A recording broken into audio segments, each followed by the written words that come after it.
اللہ اکبر اللہ اکبر۔ مغرب کا وقت ہے لیکن اس گھر میں روز کی طرح ٹینشن برقرار ہے۔ زین ابھی بھی آئی پیڈ پر گیم کھیلنے میں مصروف ہے۔ یہ دیکھ کے اسما کچن سے غصے میں باہر آتی ہے۔ زین چلو اٹھو، تمہارا آئی پیڈ چھین لوں گی۔ کتنی بار کہا ہے کہ اذان ہوتے ہی نماز پڑھا کرو ورنہ اللہ تمہیں سزا دیں گے۔ ابھی چاہتا ہوں نا، روز کا یہی ڈرامہ ہے۔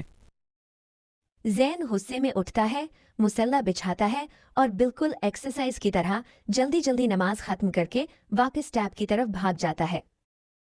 کیا آپ کا بچہ بھی نماز سے بھاگتا ہے؟ اکثر ہم سمجھتے ہیں کہ حکم دیتے رہنے سے ہم انہیں صحیح راستہ دکھا رہے ہیں، لیکن انجانے میں ہم کچھ ایسی غلطیاں کر جاتے ہیں جو انہیں عبادت سے دور کر دیتی ہیں۔ آج ہم ان 5 غلطیوں کو سمجھیں گے جو ہم بطور والدین کرتے ہیں۔ پہلی غلطی، زین کو ہر بار نماز کے لیے ڈانٹا جاتا ہے۔ اس کی آنکھوں میں نماز کے لیے محبت نہیں، ڈر ہے۔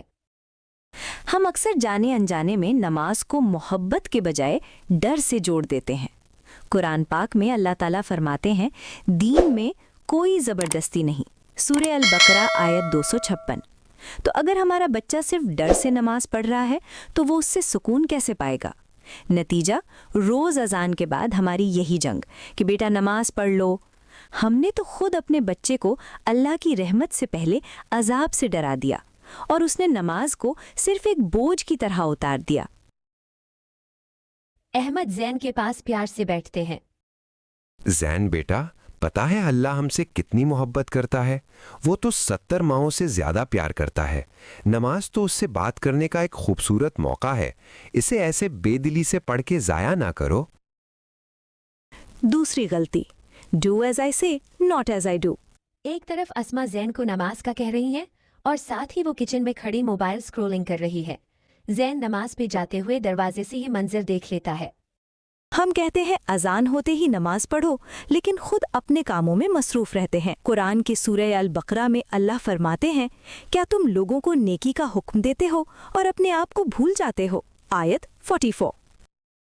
چلو بیٹا، اللہ بلا رہا ہے، دونوں ساتھ نماز پڑھیں۔ تیسری غلطی، نماز کو صرف ایک فزیکل ایکسرسائز بنا دینا۔ ہم رکوع اور سجدہ تو سکھا دیتے ہیں، لیکن یہ نہیں بتاتے کہ ہم کس کے سامنے کھڑے ہیں یا کیا پڑھ رہے ہیں۔ نماز تو بادشاہوں کے بادشاہ سے ملاقات ہے۔ بچے کو اللہ کے ساتھ دوستی کرنا سکھائیں۔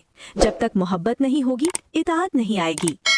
اور ایک اور غلطی، ہمارا اپنے بچے کی مینٹل سٹیٹ کو اگنور کرنا اور اس پہ نماز کو لے کر ہر وقت سوار رہنا۔ حدیث نبوی صلی اللہ علیہ وآلہ وسلم ہے کہ آسانی پیدا کرو، سختی نہ کرو۔ صحیح بخاری۔ جب ہم خود ہی نماز کو کسی مشقت کا تصور دیں گے تو وہ صرف ایکسرسائز کی طرح پرفارم کرے گا یا پھر ٹال دے گا۔ بیٹا، 10 منٹ میں اذان ہونے والی ہے، اپنا کام ریپ اپ کر لیں، پھر ہم سب مل کر نماز پڑھیں گے۔ آج زین اسکول ایگزام کی وجہ سے ڈپریس ہے۔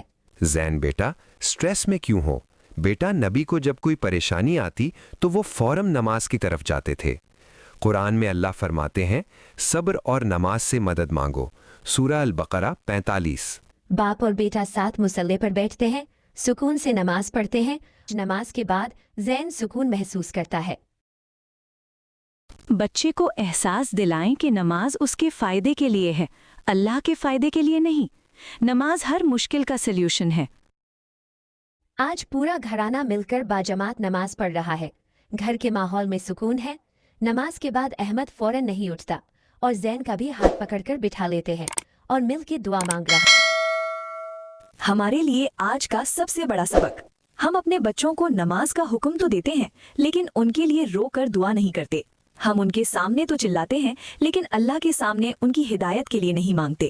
ہمیں حضرت ابراہیم علیہ السلام کی سنت کی اپنانا ہے، جیسے انہوں نے اپنی اولاد کے لیے دعا کی ہے، رب اجعلنی مقیم الصلاۃ ومن ذریتی، یعنی اے میرے رب، مجھے اور میری اولاد کو نماز قائم کرنے والا بنا۔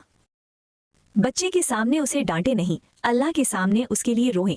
ہدایت انگلی دکھانے سے نہیں، اللہ کے سامنے دعا کے ہاتھ اٹھانے سے ملتی ہے۔ نماز کو سزا نہیں، ریوارڈ بنائیں۔ اپنے بچے کو نماز کا عادی بنانے کے لیے اپنا تعلق بھی اللہ سے مضبوط کیجیے۔